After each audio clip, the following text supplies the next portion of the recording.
전세 계약이 끝나가는데 2년 만에 부동산 상황이 너무 많이 변했습니다. 매물이 별로 없죠. 아파트 전세도 별로 없어요. 전세는 없고 월세는 충격적입니다. 전세는 내놔도 안 나가니까 집주인들한테 월세로 아니면 반전세로 내놔라 이렇게 말을 하죠. 그래야 집이 계약이 되니까 14년 정도 됐죠. 그때는 전세였죠, 거의 다. 월세는 별로 없었어요. 그 많던 전세는 다 어디로 갔을까요? 전세는 정말 사라질까요? 전세가 사라진다는 기사가 요즘 정말 많이 나오는데요. 사실 이 말은 5년 전에도, 10년 전에도, 심지어 1999년에도 나왔습니다. 물론 때마다 이유는 달랐습니다. 5년 전의 이유는 임대차법이었습니다. 15년 전의 이유는 저금리 저성장이었죠. 그리고 약 30년 전인 1999년에는 모기지 제도로 전세가 사라질 거라고 했습니다. 그러니까 사실 전세가 없어진다는 얘기는 계속 꼬리표처럼 따라다닌 겁니다. 왜일까요? 애초에 전세는 한국의 독특한 상황에서 만들어진 특이한 시스템이기 때문입니다. 사실 전 세계에서 전세제도가 있는 나라는 거의 한국밖에 없습니다. 외국인 친구에게 전세제도를 설명하면 놀라는데요. 월세를 안 낸다니 좋아는 보이는데 그 사람을 어떻게 믿고 그 큰 돈을 주냐고 합니다. 그러니까 실제 전세를 자세히 보면 집주인은 무이자로 내가 목돈을 빌릴 수가 있고, 임차인은 목돈을 맡기는 대가로 무상으로 거주할 수 있는 권리가 교환이 되는 거거든요. 집주인이나 세입자가 같이 이익관계가 맞아떨어지는 현상으로 전세가 활성화가 됐습니다. 그러니까 제가 8년차 전세 세입자라는 건 8년간 전 재산을 이자 없이 빌려준 채권자였다는 겁니다. 이렇게 표현하니 위험한 제도처럼 들리기도 하는데요. 어떻게 이런 제도가 한국에서 공고하게 자리 잡았을 수 있었을까요? 오늘날의 전세제도는 1960년대부터 1970년대에 생겨나기 시작을 했고요. 한강의 기적으로 불리는 우리나라의 이제 고도 성장기 시기입니다. 유독 다른 나라에 비해서 전세제도가 활성화된 이유는 서울의 인구가 1960년대에는 한 244만 명 정도였는데 80년도에는 한 830만 명으로 인구가 3배 정도 폭증을 했습니다. 그러니까 주택 부족 문제는 매우 심각해졌고 이때 주택 가격이 연일 폭등을 하기 시작을 합니다. 집주인은 내가 월세를 받는 것보다 전세를 주고 한 2년 뒤에 집값 상승률이 더 자산에 큰 이익이 창출이 되기 때문에 그 돈을 이용해서 새로 집을 짓거나 또는 새로운 집을 사는 갭투자를 위해서 전세를 많이 활용을 했고, 그 당시 정부가 돈이 없었기 때문에 선진국처럼 대규모 공공임대주택을 제공하지 못하고 주택담보대출 모기지를 만들어 줬어야 되는데, 이게 전세에서 그 모든 걸 다 해결해 주니까 예산을 아끼면서 주택 공급을 할 수 있었던 이점이 있었고요. 세입자는 월세를 내지 않는 주택에 거주할 수 있는 이점이 있었기 때문에 이해관계가 맞아서 지금까지 전세가 이어졌다라고 할 수가 있습니다. 결국 한국의 경제 상황과 집을 사고 싶었던 사람들, 집에 그냥 살고라도 싶었던 사람들의 니즈가 모두 맞아떨어진 겁니다.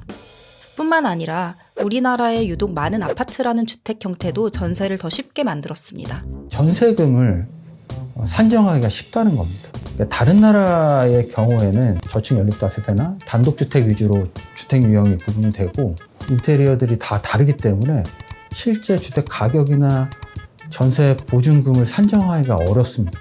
대신 우리나라의 경우에는 전 세계적으로 유례없는 단지형 아파트가 시장의 주류입니다. 동호수만 다르지 실제 구조들은 다 비슷한 거예요.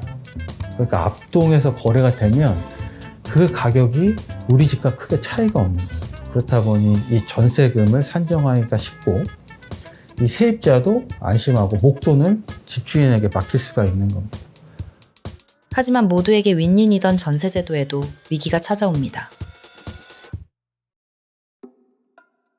청년들이 많이 찾잖아요, 전세를. 보증범위 되는 집을 찾으려고 하는데 보증범위 안 되니까 안 나가요. 기존의 전세는 사실 신뢰관계에 의해서 내가 목돈을 맡겨도 나중에 받을 수 있겠구나 라는 이 신뢰관계에 의해서 우리가 전세제도를 유지해왔는데, 전세 사기가 발생을 하면서 그 신뢰관계가 깨지기 시작을 했거든요. 사실 전세제도가 윈윈이려면 집값 상승이라는 전제가 필요합니다. 하지만 저성장 국면에서 무한히 상승할 수 있는 자산은 없죠.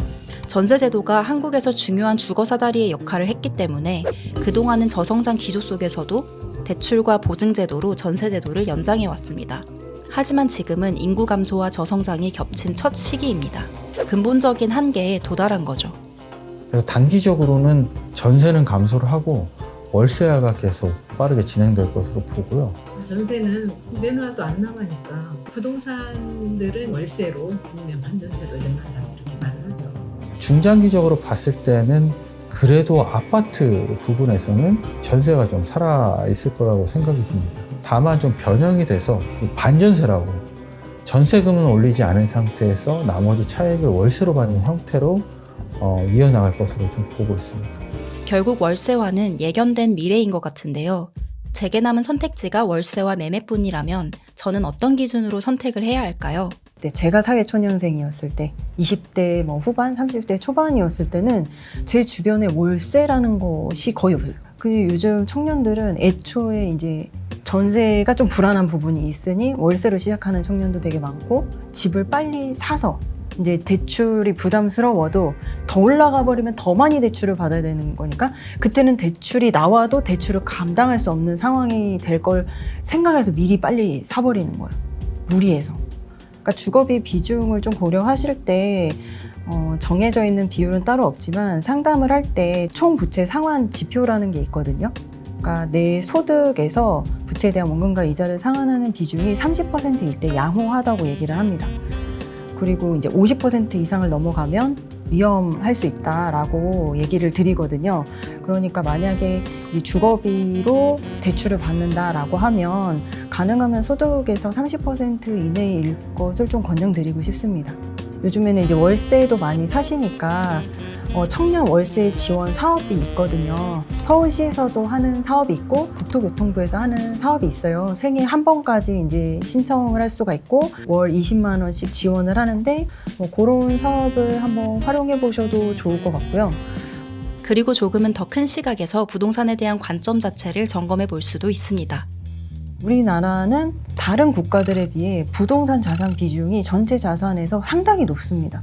근데 그거는 아무래도 우리나라의 특징인 것 같아요. 왜냐면 이전 세대부터 부동산 가격이 계속 올라왔던 걸 봐왔던 우리 세대들은 부동산은 앞으로도 올라갈 것이다라는 이제 기대와 희망을 갖고 부동산에 몰빵을 하고 있는 거죠. 근데 결국에는 이 금융자산 지표가 의미하는 바는 투자를 할 때도 포트폴리오를 짜서 투자를 하잖아요. 안전자산과 위험자산으로 적절하게 배분을 해서 투자를 하는데 결국에는 너무 한쪽 자산이 너무 몰려 있으면 그 자산 가격에 대한 것들을 온전히 내가 다 감당해야 되는 거죠. 그럼 부동산 가격이 올라갈 때는 좋아요. 근데 부동산 가격이 조정받는 시장이 올 때는 그때는 너무 큰 타격을 받겠죠. 이제 재무진단평가 지표에 이제 금융자산 비중 지표라는 게 있어요. 이거는 이제 우리가 갖고 있는 전체 자산 중에서 금융자산이 40% 이상 가져가는 것을 이제 권장한다라는 거예요. 근데 이거는 우리가 어떻게 할 수가 없죠. 문화를 바꿔야 되는데 그거를 바꾸기엔 시간이 너무 오래 걸리고 자산이 상승해왔던 그 과정을 굉장히 오랜 시간 동안 봐왔던 거기 때문에 한순간에 바뀌지는 않을 것 같아요. 하지만 인식은 하고 있어야 되는 거죠.